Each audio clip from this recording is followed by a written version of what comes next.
At every stage of our lives, we make decisions that will profoundly influence the lives of the people we're going to become.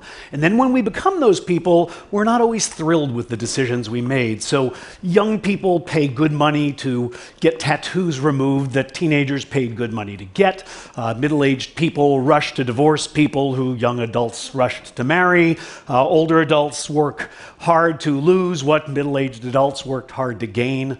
On and on and on. The question is, as a psychologist, that fascinates me is, why do we make decisions that our future selves so often regret? Now, I think one of the reasons I'll try to convince you today is that we have a fundamental misconception about the power of time. Every one of you knows that the rate of change slows over the human lifespan, that your children seem to change by the minute, but your parents seem to change by the year.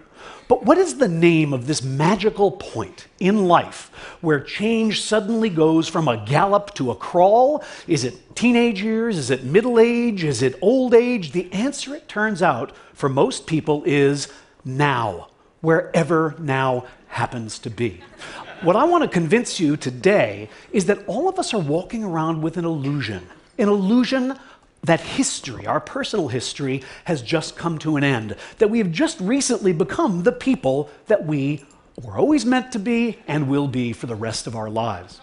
Let me give you some data to back up that claim. So here's a study of change in people's personal values over time. Here's 3 values. Everybody here holds all of them, but you probably know that as you grow, as you age, the balance of these values shifts. So how does it do so? Well, we asked thousands of people. We asked half of them to predict for us how much their values would change in the next 10 years, and the other is to tell us how much their values had changed in the last 10 years. And this enabled us to do a really interesting kind of analysis, because it allowed us to compare the predictions of people, say, 18 years old to the reports of people who were 28, and to do that kind of analysis throughout the lifespan. Here's what we found. First of all, you're right. Change does slow down as we age. But second, you're wrong, because it doesn't slow nearly as much as we think.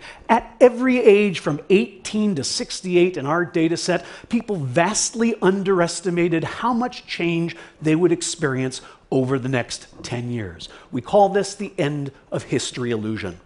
To give you an idea of the magnitude of this effect, you can connect these 2 lines, and what you see here is that 18-year-olds anticipate changing only as much as 50-year-olds actually do.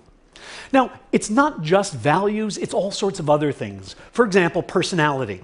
Many of you know that psychologists now claim that there are 5 fundamental dimensions of personality: neuroticism, openness to experience, agreeableness, extroversion, and conscientiousness. Again, we asked people how much they expected to change over the next 10 years, and also how much they had changed over the last 10 years. And what we found, well, you're going to get used to seeing this diagram over and over, because once again, the rate of change does slow as we age, but at every age, people underestimate how much their personalities will change in the next decade. And it isn't just ephemeral things like values and personality. You can ask people about their likes and dislikes, their basic preferences. For example, name your best friend, your favorite kind of vacation, what's your favorite hobby, what's your favorite kind of music. People can name these things. We ask half of them to tell us, do you think that that will change over the next 10 years? And half of them to tell us, did that change over the last 10 years? And what we find, well, you've seen it twice now, and here it is again. People predict that the friend they have now is the friend they'll have in 10 years. The vacation they most enjoy now is the one they'll enjoy in 10 years. And yet, people who are 10 years older all say, that's really changed. Does any of this matter? Is this just a form of misprediction that doesn't have consequences? No, it matters quite a bit, and I'll give you an example of why. It bedevils our decision-making in important ways. Bring to mind right now for yourself your favorite musician today and your favorite musician 10 years ago. I put mine up on the screen to help you along. Now, we asked people to predict for us, to tell us how much money they would pay right now to see their current favorite musician perform in concert 10 years from now. And on average, people said they would pay $129 for that ticket. And yet, when we ask them how much they would pay to see the person who was their favorite 10 years ago perform today, they say only $80. Now, in a perfectly rational world, these should be the same number, but we overpay for the opportunity to indulge our current preferences because we overestimate their stability. Why does this happen? We're not entirely sure, but it probably has to do with the ease of remembering versus the difficulty of imagining. Most of us can remember who we were 10 years ago, but we find it hard to imagine who we're going to be. And then we mistakenly think that because it's hard to imagine, it's not likely to happen. Sorry, when people say, I can't imagine that, they're usually talking about their own lack of imagination and not about the unlikelihood of the event that they're describing.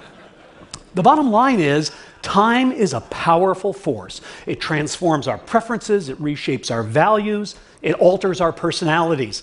We seem to appreciate this fact, but only in retrospect. Only when we look backwards do we realize how much change happens in a decade. It's as if, for most of us, the present is a magic time. It's a watershed on the timeline. It's the moment at which we finally become ourselves. Human beings are works in progress that mistakenly think they're finished. The person you are right now is as transient, as fleeting, and as temporary as all the people you've ever been. The one constant in our life is change. Thank you.